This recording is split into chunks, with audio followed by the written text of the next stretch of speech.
But they must breed a devil of a lot of maggots. Soil must be simply swirling with them. Your head it simply swirls. Those pretty little seaside girls. He looks cheerful enough over it. Gives him a sense of power, seeing all the others go under first. Wonder how he looks at life. Cracking his jokes too. Warms the cockles of his heart. The one about the bulletin. Spurgeon went to heaven 4 a.m. this morning. 11 p.m. Closing time. Not arrived yet. Peter. The dead themselves, the men anyhow, would like to hear an odd joke, or the women, to know what's in fashion. A juicy pear or ladies' punch, hot, strong and sweet. Keep out the damp. You must laugh sometimes, so better do it that way. Gravediggers in Hamlet. Shows the profound knowledge of the human heart. Daren't joke about the dead for 2 years at least. De mortius nil nisi prius. Go out of mourning first. Hard to imagine his funeral. Seems a sort of a joke. Read your own obituary notice, they say. You live longer. Gives you second wind. New lease of life. How many have you for tomorrow? The caretaker asked. 2, Corny Kellier said. 10:30 and 11. The caretaker put the papers in his pocket. The barrow had ceased at trundle. The mourners split and moved to each side of the hole, stepping with care round the graves. The grave diggers bore the coffin and set its nose on the brink, looping the bands round it. Bury him. We come to bury Caesar. His Ides of March or June. He doesn't know who is here nor care. Now who is that lanky-looking galoot over there in the Macintosh? Now who is he, I'd like to know? Now I'd give a trifle to know who he is. Always someone turns up you never dreamt of. A fellow could live on his lonesome all his life. Yes, he could. Still, he'd have to get someone to sod him after he died, though he could dig his own grave. We all do. Only man buries. No, ants too. First thing strikes anybody. Bury the dead. Say Robinson Crusoe was true to life. Well, then Friday buried him. Every Friday buries a Thursday, if you come to think of it. Oh, poor Robinson Crusoe. How could you possibly do so? Poor Dingham. His last lie on the earth in his box. When you think of them all, it does seem a waste of wood, all gnawed through. They could invent a handsome bier with a kind of panel sliding, let it down that way. Aye, but they might object to being buried out of another fellow's. They're so particular. Lay me in my native earth. Bit of clay from the Holy Land. Only a mother and dead-born child ever buried in the one coffin. I see what it means, I see. To protect him as long as possible, even in the earth. The Irishman's house is his coffin. Embalming in catacombs and mummies, same idea. Mr. Bloom stood far back, his hat in his hand, counting the bared heads. 12. I'm 13. No, chap in the Macintosh is 13. Death's number.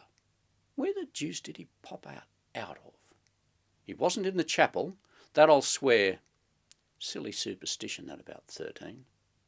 Nice soft tweed Ned Lambert has in that suit. Tinge of purple. I had one like that when we lived in Lombard Street West. Dressy fellow he was once. Used to change 3 suits in a day. Must get that grey suit of mine turned by Messias. Hello, it's died. His wife, I forgot he's not married, or his landlady ought to have picked out those threads for him. The coffin dived out of sight, eased down by the men straddled on the gravel grave trestles. They struggled up and out, and all uncovered. 20. Pause. If we're all suddenly somebody else. Far away a donkey brayed. Rain. No such ass. Never see a dead one, they say. Shame of death. They hide. Also poor Papa went that way. Gentle sweet air blew round the bared heads in a whisper. Whisper. The boy by the grave head held his wreath with both hands, staring quietly in the black open space. Mr. Bloom moved behind the portly, kindly caretaker. Well-cut frock coat. Weighing them up perhaps to see which will go next. Well, it is a long rest. Feel no more. It's the moment you feel. Must be damned unpleasant. Can't believe it at first. Mistake, must be, somebody else. Try the house opposite. Wait, I wanted to, I haven't yet. Then darkened death chamber. Light they want, whispering around you. Would you like to see a priest? Then rambling and wandering. Delirium you hid all your life. The death struggle. His sleep is not natural. Press his lower eyelid. Watching as his nose pointed. Is his jaw sinking? Are the soles of his feet yellow? Pull the pillow away and finish it off on the floor since he's doomed. Devil in that picture of a sinner's death, showing him a woman, dying to embrace her in his shirt. Last act of Lucia. Shall I never more behold thee? Bam, expires, gone at last. People talk about you a bit, forget you. Don't forget to pray for him. Remember him in your prayers. Even Parnell. Ivy Day, dying out. Then they follow, dropping into a hole, one after the other. We are praying now for the repose of his soul. We're hoping you're well and not in hell. Nice change of air, out of the frying pan of life and into the fire of purgatory. Does he ever think of the hole waiting for himself? They say you do when you shiver in the sun. Somebody walking over it. Call boy's warning. Never mind. Mine over there towards Finglas. The plot I bought. Mama. Poor Mama. And little Rudy. The grave diggers took up their spades and flung heavy clods of earth in on the coffin. Mr. Bloom turned away his face. And if he was alive all the time? Whew, by jingo, that'd be awful. No, he's dead, of course. Of course he's dead. Monday he died. They ought to have some law to pierce the heart and make sure, or an electric clock, or a telephone in the coffin, and some kind of canvas air hole. A flag of distress. 3 days. Rather long to keep them in summer. Just as well to get shut of them as soon as you know there's no signs. The clay fell softer. Begin to be forgotten, out of sight, out of mind. The caretaker moved away a few paces and put on his hat. Had enough of it. The mourners took heart of grace, one by one, covering themselves without show. Mr. Bloom put on his hat and saw the portly figure making its way deftly through the maze of graves. Quietly, sure of his ground, he traversed the dismal fields. Hines jotting down something in his notebook. The names. But he knows them all. No, coming to me. I'm just taking the names, Hines said below his breath. What is your Christian name? I'm not sure. L, Mr. Bloom said. Leopold. And you might put down McCoy's name too. He asked me to. Charlie, Hines said, writing. I know. He was on the Freeman once. So he was before he got the job in the morgue under Louis Byrne. Good idea, a post-mortem for doctors. Find out what they imagine they know. He died of a Tuesday. Got the run. Levanted with the cash of a few ads. Charlie, you're my darling. That was why he asked me to. Oh well, does no harm. I sorted that, McCoy. Thanks, old chap. Much obliged. Leave him under an obligation. Costs nothing. And tell us, Hines said, do you know that fellow was over there he looked around. Mackintosh? Yes, I saw him, Mr. Bloom said. Where is he now? Mintosh, Hines said, scribbling. I don't know who he is. Is that his name? He moved away, looking about him. No, Mr. Bloom began, turning and stopping. I say, Hines, didn't hear. What? Where's he disappeared to? Not a sign. Well, has anyone here seen K-E-L-L become invisible? Good Lord, what became of him? A seventh grave digger came beside Mr. Bloom to take up an idle spade. Oh, excuse me. He stepped aside nimbly. Clay, brown, damp, began to be seen in the hole. It rose, nearly over.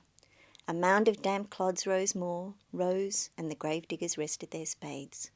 All uncovered again for a few instants.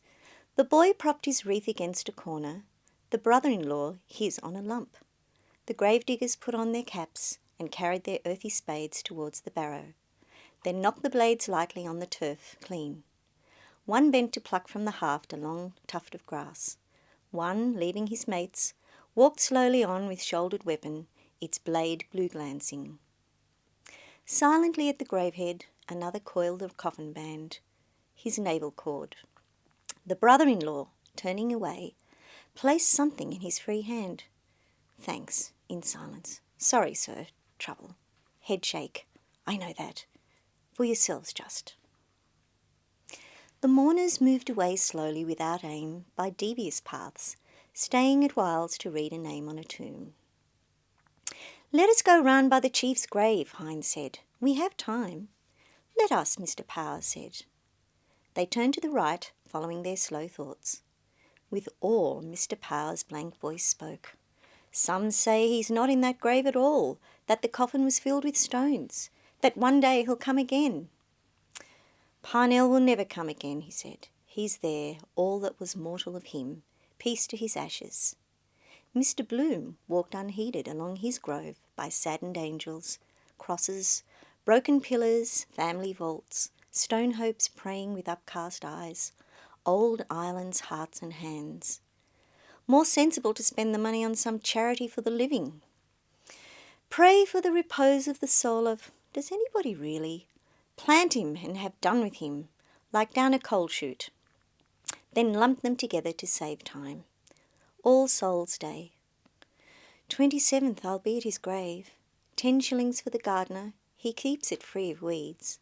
Old man himself bent down double with his shears clipping, near death's door. Who passed away? Who departed this life? As if they did it on their own accord. Got the shove, all of them. Who kicked the bucket? More interesting if they told you what they were. So-and-so, wheelwright. I travel for Cork Lino. I paid 5 shillings in the pound. Or a woman's with her saucepan. I cooked good Irish stew. Eulogy in a country churchyard it ought to be, that poem. Of whose is it? Wordsworth or Thomas Campbell? Entered into rest, the Protestants put it. Old Dr. Murren's, the great physician called him home. Well, it's God's acre for them. Nice country residence, newly plastered and painted. Ideal spot to have a quiet smoke and read the church times. Marriage ads they never try to beautify. Rusty wreaths hung on knobs, garlands of bronze foil. Better value that for the money. Still, the flowers are more poetical. The other gets rather tiresome, never withering, expresses nothing, immortelles. A bird sat tamely perched on a poplar branch, like stuffed, like the wedding present Alderman Hooper gave us. Phew! Not a budge out of him. Knows there are no catapults to let fly at him. Dead animal even sadder. Silly Millie burying that little dead bird in the kitchen matchbox, a daisy chain, and bits of broken chainies on the grave. The Sacred Heart, that is, showing it. Heart on his sleeve. Ought to be sideways and red. It should be painted like a real heart. Ireland was dedicated to it, or whatever that. Seems anything but pleased. Why this affliction? Would birds come then and pick like the boy with the basket of fruit? But he said no because they ought to have been afraid of the boy. Apollo, that was. How many? All these here once walked around Dublin. Faithful 172 departed. As you are now, so once we were. Besides, how could you remember everybody? Eyes, walk, voice. Well, the voice, yes, gramophone. Have a gramophone in every grave, or keep it in the house. After dinner on a Sunday, put on poor old great-grandfather, quack, hello, I'm awful glad, quack, awful glad to see her again, hello, oh. Remind you of the voice like the photograph reminds you of the face. Otherwise, you couldn't remember the face after 15 years, say. For instance, who? For instance, some fellow that died when I was in Wisdom Healy's. A rattle of pebbles. Wait. Stop. He looked down intently into a stone crypt. Some animal. Wait, there he goes. An obese grey rat toddled along the side of the crypt, moving the pebbles. An old stager, great-grandfather, he knows the ropes. The grey alive crushed itself in under the plinth, wriggled itself in under it, Good hiding place for treasure. Who lives there? Are laid the remains of Robert Emery. Robert Emmett was buried here by torchlight, wasn't he? Making his rounds. Tail gone now. One of those chaps would make short work of a fellow. Pick the bones clean, no matter who it was. Ordinary meat for them. A corpse is meat gone bad. Well, and what's cheese? Corpse of milk. I read in that Voyages in China that the Chinese say a white man smells like a corpse. Cremation better. Priests dead against it, devilling for the other firm. Wholesale burners and Dutch oven dealers. Time of the plague, quick lime fever pits to eat them. Lethal chamber. Ashes to ashes, or bury at sea. Where is that Parsi tower of silence, eaten by birds? Earth, fire, water. Drowning, they say, is the pleasantest. See your whole life in a flash. But being brought back to life, no. Can't bury in the air, however, out of a flying machine. Wonder does the news go about whenever a fresh one is let down? Underground communication, we learnt that from them. Wouldn't be surprised. Regular square feed for them. Flies come before he's well dead. Got wind of Dignam. They wouldn't care about the smell of it. Salt white crumbling mush of corpse. Smell, taste like raw white turnips. The gates glimmered in front, still open. Back to the world again. Enough of this place brings you a bit nearer every time. Last time I was here was Mrs. Sinico's funeral. Poor Papa too, the love that kills. And even scraping up the earth at night with a lantern like that case I read of to get at fresh buried females, or even putrefied with running grave sores. Gives you the creeps after a bit. I will appear to you after death. You will see my ghost after death. My ghost will haunt you after death. There's another world after death, named Hell. I do not like that other world, she wrote, no more do I. Plenty to see and hear and feel yet. Feel live warm beings near you. Let them sleep in their maggoty beds. They're not going to get me this innings. Warm beds, warm, full-blooded life. Martin Cunningham emerged from a side path, talking gravely. Solicitor, I think. I know his face. Menton, John Henry, solicitor, commissioner for oaths and affidavits.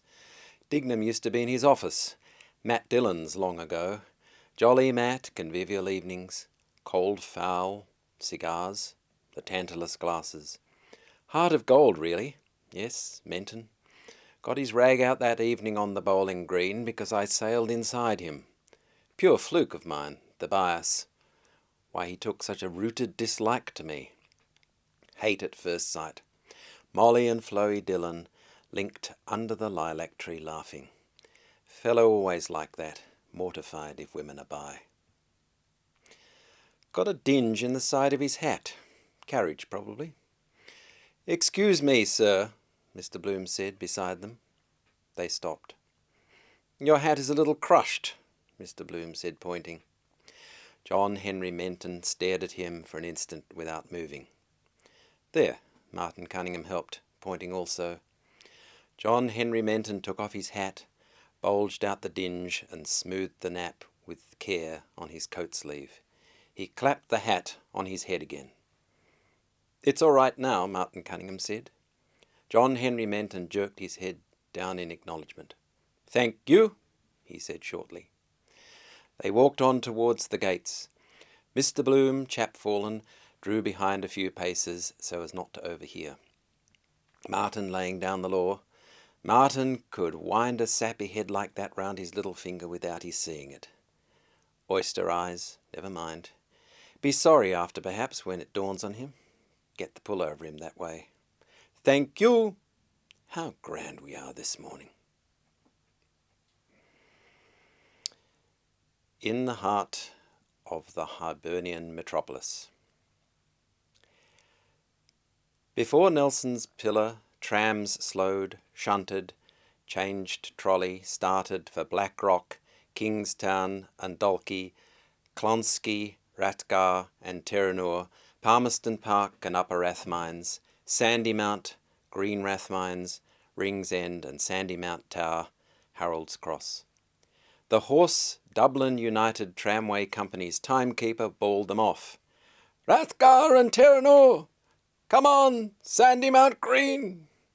Right and left, parallel, clanging, ringing a double-decker and a single-deck moved from their railheads, swerved to the down line, glided parallel.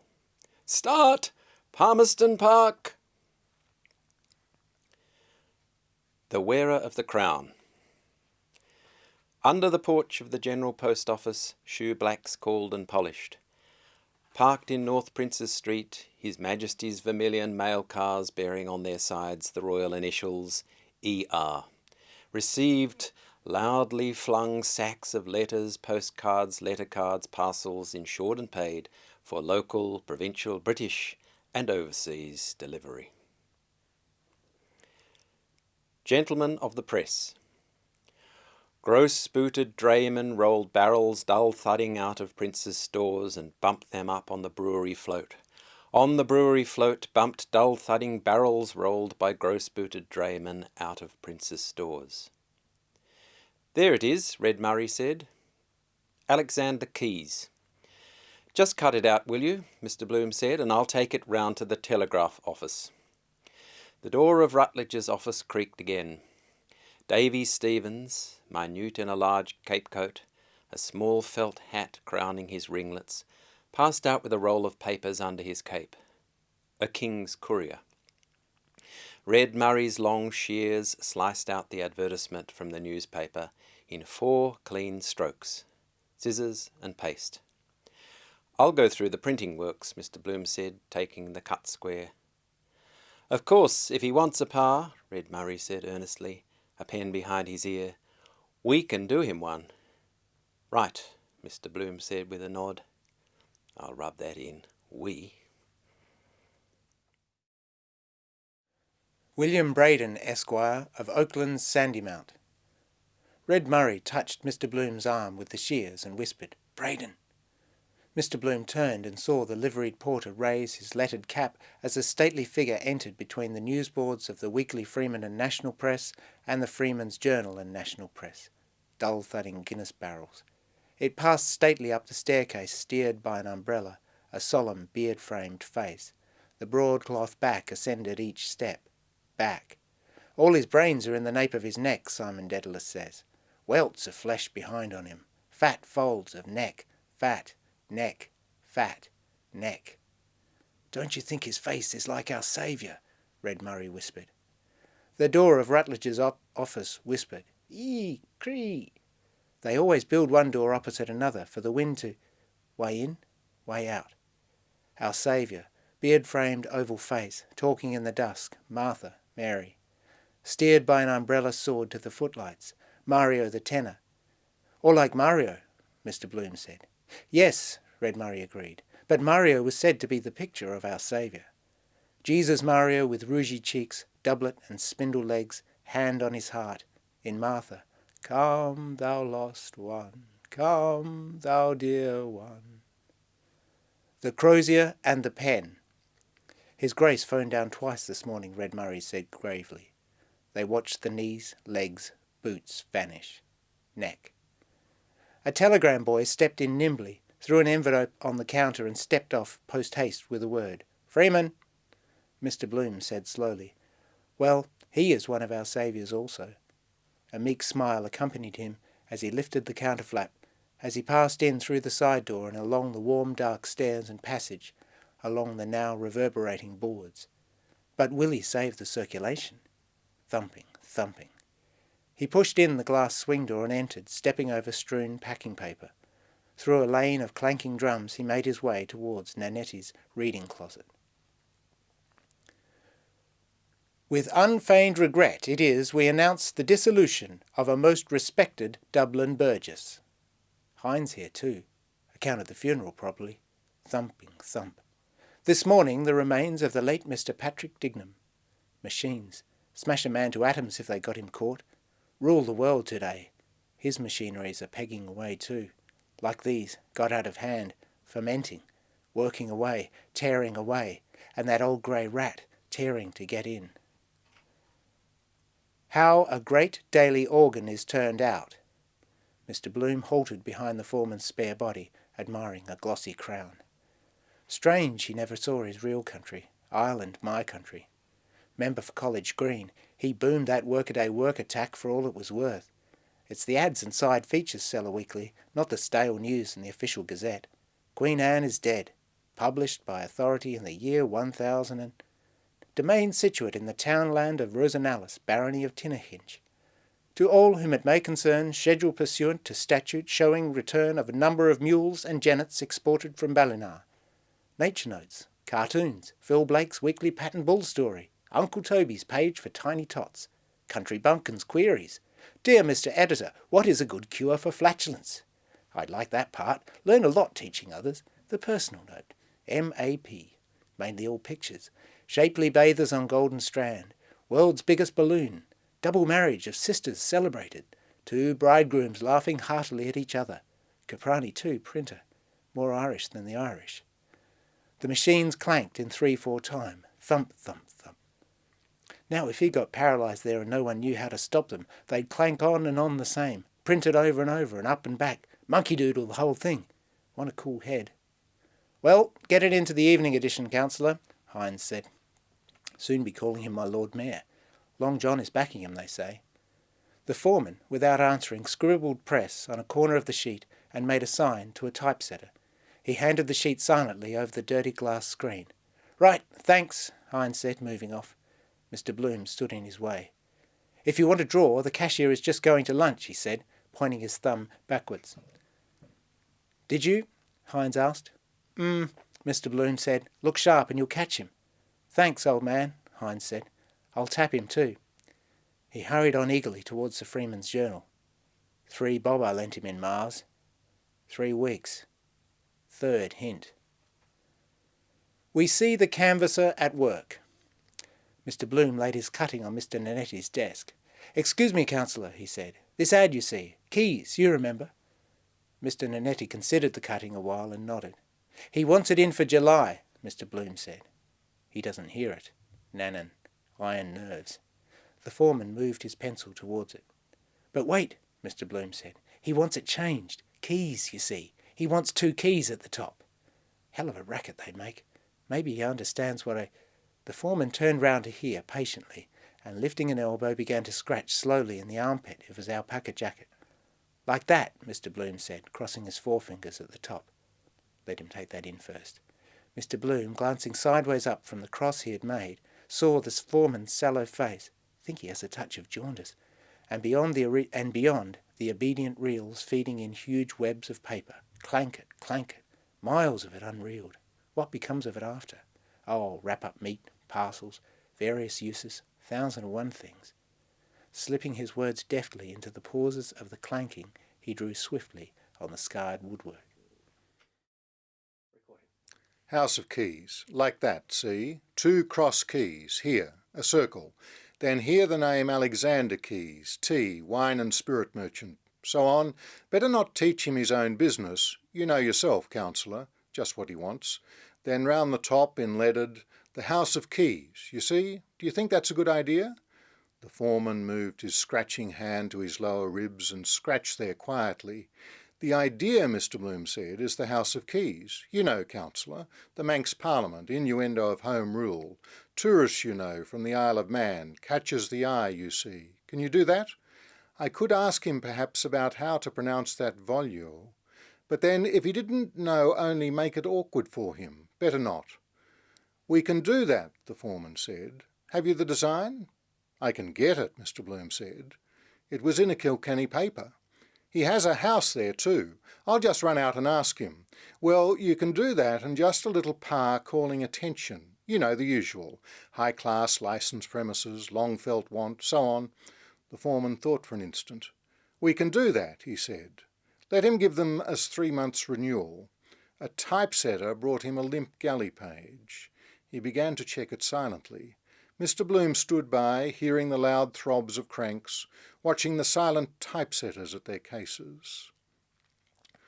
Orthographical. Want to be sure of his spelling? Proof fever. Martin Cunningham forgot to give us his spelling bee conundrum this morning. It's amusing to view the unpar one or alleled embara two R's is it, double S meant of a harassed peddler while gauging the symmetry of a peeled pear under a cemetery wall. Silly, isn't it? Cemetery put in, of course, on account of the symmetry. I could have said when he clapped on his topper, thank you. I ought to have said something about an old hat or something. No, I could have said, looks as good as new now. See his fizz then. Slit. The nethermost deck of the first machine jogged forward its flyboard with slit. The first batch of quire-folded papers slit. Almost human the way it slit to call attention, doing its level best to speak. That door too, slit, creaking, asking to be shut. Everything speaks in its own way. Slit. Noted churchman, an occasional contributor. The foreman handed back the galley page suddenly, saying, "Wait, where's the Archbishop's letter? It's to be repeated in the Telegraph. Where's what's-his-name?" He looked about him, round his loud, unanswering machines. "Monks, sir?" A voice asked from the casting box. "Aye, where's Monks? Monks?" Mr. Bloom took up his cutting. Time to get out. "Then I'll get the design, Mr. Nanetti," he said, "and you'll give it a good place, I know. Monks!" "Yes, sir. 3 months renewal. Want to get some wind off my chest first. Try it anyhow. Rub in August. Good idea. Horse show month. Ballsbridge. Tour us over for the show." A day father. He walked on through the case room, passing an old man, bowed, spectacled, aproned. Old Monks, the day father. Queer lot of stuff he must have put through his hands in his time. Obituary notices, pub ads, speeches, divorce suits, found drowned. Nearing the end of his tether now. Sober, serious man, with a bit in the savings bank, I'd say. Wife a good cook and washer. Daughter working the machine in the parlour. Plain Jane. No damn nonsense. And it was the feast of the Passover. He stayed in his walk to watch typesetter neatly distributing type. Reads it backwards first. Quickly he does it. Must require some practice that. Mangid, Kurtup. Poor Papa with his Haggadah book, reading backwards with his finger to me, Pesach. Next year in Jerusalem, dear oh dear, all that long business about that brought us out of the land of Egypt and into the house of bondage. Alleluia. Shema Israel Adonai Eloheinu. No, that's the other. Then the 12 brothers, Jacob's sons. And then the lamb and the cat and the dog and the stick and the water and the butcher. And then the angel of death kills the butcher, and he kills the ox, and the dog kills the cat. Sounds a bit silly till you come to look into its well. Justice it means, but it's everybody eating everyone else. That's what life is after all. How quickly he does that job. Practice makes perfect. Seems to see with his fingers. Mr. Bloom passed on out of the clanking noises through the gallery onto the landing. Now am I going to tram it out all the way and then catch him out perhaps. Better phone him up first. Number? Same as Citron's house. 282844. Only once more that soap. He went down the house staircase. Who the deuce scrawled all over these walls with matches? Looks as if they did it for a bet. Heavy, greasy smell, there always is in those works. Lukewarm glue in Tom's house next door when I was there. He took out his handkerchief to dab his nose. Citron lemon? Ah, the soap I put there. Lose it out of that pocket. Putting back his handkerchief, he took out the soap and stowed it away buttoned into the hip pocket of his trousers. What perfume does your wife use? I could go home still, tram, something I forgot, just to see before dressing. No, here, no. A sudden screech of laughter came from the Evening Telegraph office. Know who that is? What's up? Pop in a minute to phone. Ned Lambert it is. He entered softly. Erin, green gem of the silver sea. The ghost walks, Professor McHugh murmured softly, biscuitfully, lifted the dusty window pane. Mr. Dedalus, staring from the empty fireplace at Ned Lambert's quizzing face, asked of it sourly, "Agonising Christ, wouldn't it give you a heartburn on your ass?" Ned Lambert, seated on the table, read on, "Or again, note the meanderings of some purling rill as it babbles on its way, fanned by gentlest zephyrs though quarrelling with the stony obstacles, to the tumbling waters of Neptune's blue domain, mid mossy banks, played on by the glorious sunlight or neath the shadows, cast Eurytus' pensive bosom by the overarching leafage of the giants of the forest." "What about that, Simon?" he asked over the fringe of his newspaper. "How that for high?" Changing his drink, Mr. Dedalus said. Ned Lambert, laughing, struck the newspaper on his knees, repeating, "The pensive bosom and the over-arsing leafage. Oh boys, oh boys." "And Xenophon looked upon Marathon," Mr. Dedalus said, looking again on the fireplace and to the window, and Marathon looked on the sea. "That will do," Professor McHugh cried from the window. "I don't want to hear any more of the stuff." He ate off the crescent of water biscuit he'd been nibbling, and hungered, made ready to nibble the biscuit in his other hand. Highfalutin stuff. Bladder bags. Ned Lambert is taking a day off, I see. Rather upsets a man's day, a funeral does. He has influence, they say. Old Chatterton, the Vice-Chancellor, is his granduncle, or his great-granduncle. Close on 90, they say. Sub-leader for his death, written this long time perhaps. Living to spite them. Might go first himself. Johnny, make room for your uncle, the Right Honourable Hedges Eyre Chatterton. Dare say he writes him an odd shaky cheque or two on gale days. Windfall when he kicks out. Alleluia. Just another spasm, Ned Lambert said. "What is it?" Mr. Bloom asked. A recently discovered fragment of Cicero's Professor McHugh answered, with pomp of tone, "Our lovely land." Short, but to the point. "Whose land?" Mr. Bloom said simply. "Most pertinent question," the Professor said between his chews, with an accent on the whose. "Dan Dawson's land," Mr. Dedalus said. "Is it his speech last night?" Mr. Bloom asked. Ned Lambert nodded. "But listen to this," he said. The doorknob hit Mr. Bloom in the small of the back as the door was pushed in. "Excuse me," J.J. O'Malloy said, entering. Mr. Bloom moved nimbly aside. "I beg yours," he said. "Good day, Jack." Come in. Good day. How are you, Dedalus?" "Well. And yourself, J.?" J. O'Malloy shook his head. Sad. Cleverest fellow at the junior bar he used to be. Decline, poor chap. That hectic flush spells finis for a man. Touch and go with him. What's in the wind, I wonder? Money worry. Or again, if we but climb the serried mountain peaks. "You're looking extra. Is the editor to be seen?" J. O'Malloy asked, looking toward the inner door. "Very much so," Professor McHugh said. "To be seen and heard. He's in his sanctum with Lenihan." J. O'Malloy strolled to the sloping desk and began to turn back the pink pages of the file. Practice dwindling. A might have been.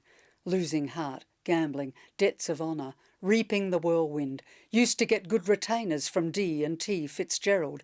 Their wigs to show their grey matter. Brains on their sleeve like the statue in Glasnevin.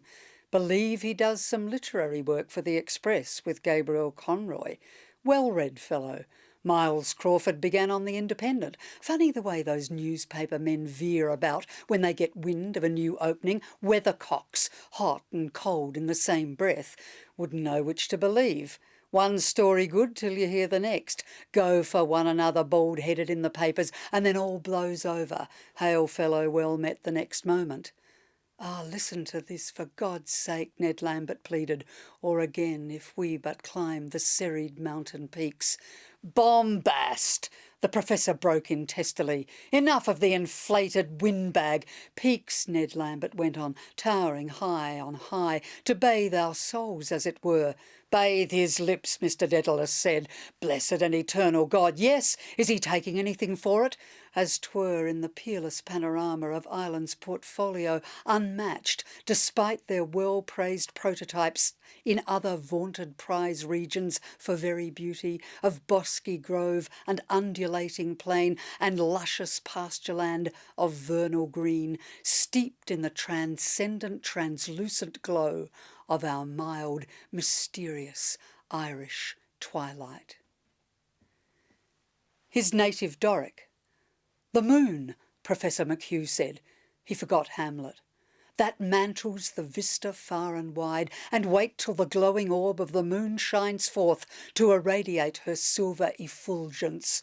"Oh!" Mr Dedalus cried, giving vent to a hopeless groan. "Shite and onions! That'll do, Ned. Life's too short."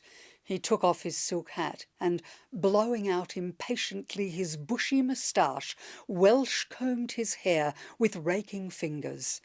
Ned Lambert tossed the newspaper aside, chuckling with delight. An instant after, a hoarse bark of laughter burst over Professor McHugh's unshaven, black-spectacled face. "Doughy door!" he cried. What Weatherup said. All very fine to jeer at it now in cold print, but it goes down like hot cake, that stuff. He was in the bakery line too, wasn't he? Why, they call him Doughy Door. Feathered his nest well anyhow. Daughter engaged to that chap in the Inland Revenue Office with the motor. Hooked that nicely. Entertainment's open house, big blowout. Weatherup always said that. Get a grip of 'em by the stomach. The inner door was opened violently, and a scarlet-beaked face, crested by a comb of feathery hair, thrust itself in. The bold blue eyes stared about them, and the harsh voice asked, "What is it?" "And here comes the sham squire himself," Professor McHugh said grandly. "Get out that, you bloody old pedagogue," the editor said in recognition. "Come, Ned," Mr Dedalus said, putting on his hat. "I must get a drink after that." "Drink!" the editor cried. "No drink served before Mass." "Quite right too," Mr Dedalus said, going out. "Come on, Ned." Ned Lambert sidled down from the table. The editor's blue eyes roved towards Mr Bloom's face, shadowed by a smile. "Will you join us, Miles?" Ned Lambert asked. Memorable battles recalled. "North Cork militia," the editor cried, striding to the mantelpiece. "We won every time. North Cork and Spanish officers." "Where was that, Miles?" Ned Lambert asked, with a reflective glance at his toe caps. "In Ohio," the editor shouted. "So it was, begad," Ned Lambert agreed. Passing out, he whispered to J.J. O'Malloy, "Incipient jigs, sad case." "Ohio!" the editor crowed, in high treble from his uplifted scarlet face. "My Ohio!" "A perfect critic," the Professor said, long, short and long. O Harp Aeolian. He took a reel of dental floss from his waistcoat pocket and, breaking off a piece, twanged it smartly between two and two of his resonant, unwashed teeth. Bing bang, bang bang. Mr Bloom, seeing the coast clear, made for the inner door. "Just a moment, Mr Crawford," he said. "I just want to phone about an ad." He went in. "What about that leader this evening?" Professor McHugh asked, coming to the editor and laying a firm hand on his shoulder. "That'll be all right, Miles," Crawford said more calmly. "Never you fret. Hello, Jack. That's all right." "Good day, Miles," J.J. O'Malloy said, letting the pages he held slip limply back on the file. "Is that Canada swindle case on today?" The telephone whirred inside. 28. No, 20. 44. Yes. Spot the winner. Lenihan came out of the inner office with sports tissues. "Who wants a dead cert for the Gold Cup?" he asked. "Sceptre with O. Madden up." He tossed the tissues onto the table. Screams of newsboys barefoot in the hall rushed near, and the door was flung open. "Hush!" Lenihan said. "I hear feet stoops." Professor McHugh strode across the room and seized the cringing urchin by the collar as the others scampered out of the hall and down the steps. The tissues rustled up in the draught, floated softly in the air blue scrawls, and under the table came to earth. "It wasn't me, sir. It was the big fellow shoved me, sir. Throw him out and shut the door," the editor said. "There's a hurricane blowing." Lenihan began to pour the tissues up from the floor, grunting as he stooped twice. "Waiting for the racing special, sir," the newsboy said. "It was Pat Farrell shoved me, sir." He pointed to two faces peering in round the door frame. "Him, sir." "Out of this with you," Professor McHugh said gruffly. He hustled the boy out and banged the door to. J.J. O'Malloy turned the files cracklingly over, murmuring, seeking, continued on page 6, column 4. "Yes, Evening Telegraph here. Mr. Bloom phoned from the inner office. Is the boss? Yes. Telegraph? To where? Aha! Which auction rooms? Aha! I see. Right. I'll catch him." A collision ensues. The bell whirred again as he rang off. He came in quickly and bumped against Lenihan, who was struggling up with the second tissue. "Pardon, monsieur," Lenihan said, clutching him for an instant and making a grimace. "My fault," Mr. Bloom said, suffering his grip. "Are you hurt?" "I'm in a hurry." "Knee," Lenihan said. He made a comic face and whined, rubbing his knee. "The accumulation of the Anno Domini." "Sorry," Mr. Bloom said. He went to the door and, holding it ajar, paused. J.J. O'Malloy slapped the heavy pages over. The noise of two shrill voices, a mouth organ, echoed in the bare hallway from the newsboys squatted on the doorsteps. "We're the boys of Wexford, who fought with heart and hand." Exit Bloom. "I'm just running round to Bachelor's Walk," Mr. Bloom said, "about this ad of Keys's. Want to fix it up. They tell me he's round there in Dillon's." He looked indecisively for a moment at their faces. The editor who, leaning against the mantel-shelf, had propped his head on his hand, suddenly stretched forth an arm amply. "Begone," he said. "The world is before you." "Back in no time," Mr. Bloom said, hurrying out. J.J. O'Malloy took the tissues from Lenihan's hand and read them, blowing them apart gently without comment. "He'll get that advertisement," the professor said, staring through his black-rimmed spectacles over the cross-blind. "Look at the young scamps after him." "Show? Where?" Lenihan cried, running to the window.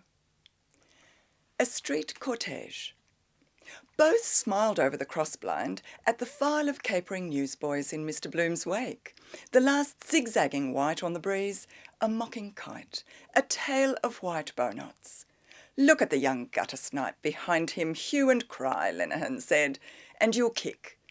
Oh, my rib risible," taking off his flat sporgs and the walk.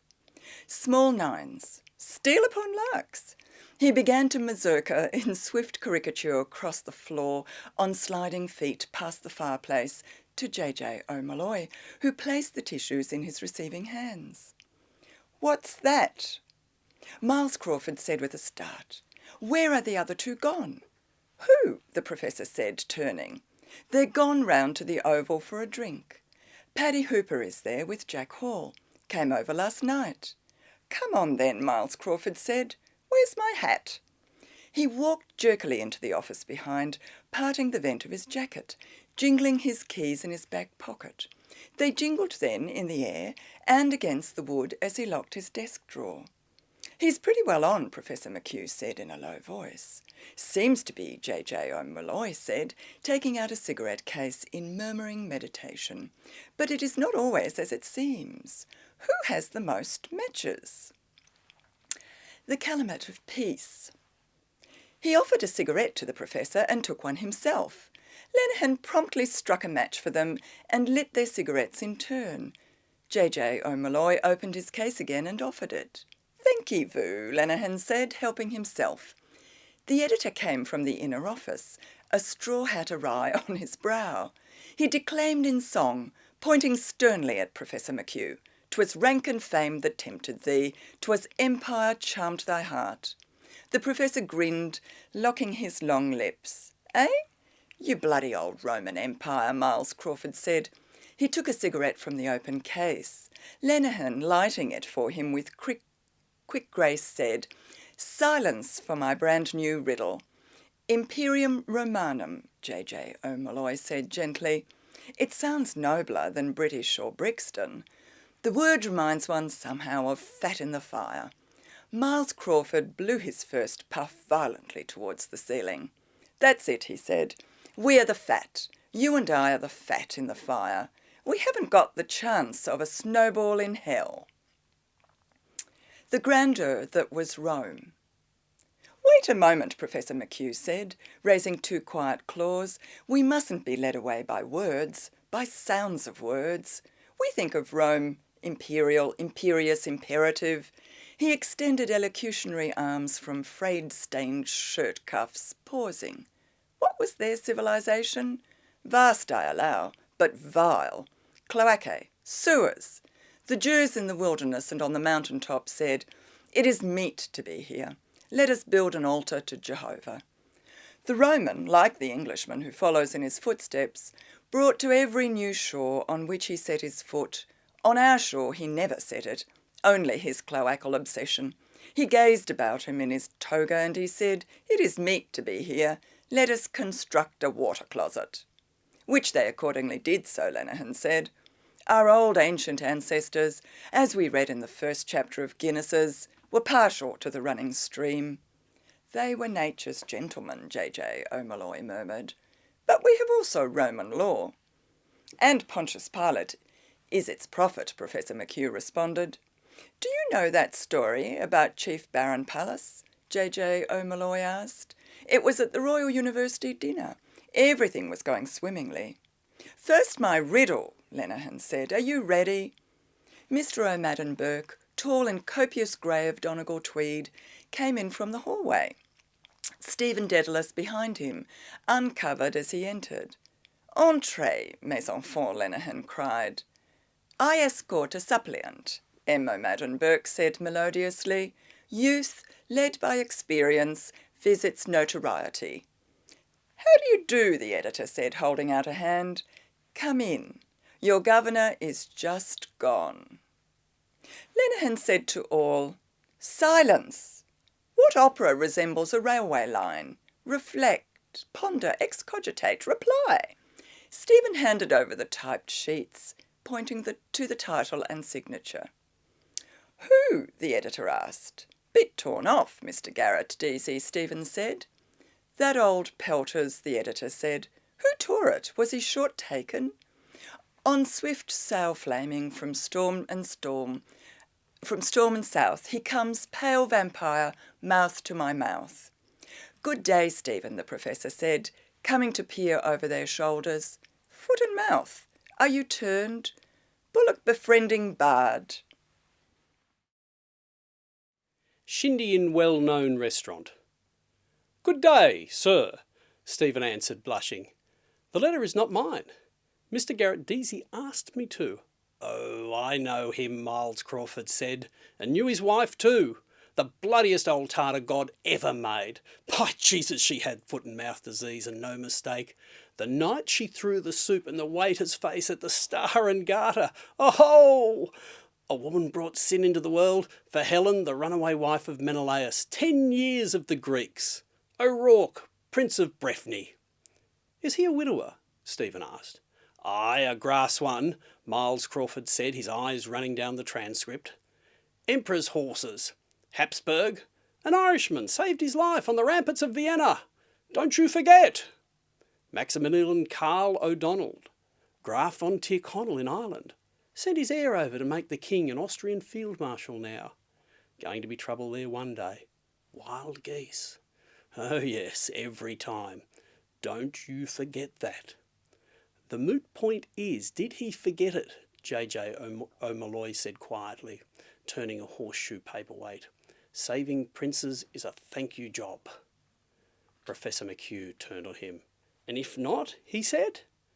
"I'll tell you how it was," Miles Crawford began. "A Hungarian it was one day." Lost causes. Noble Marquis mentioned. We're always loyal to the lost causes, the professor said.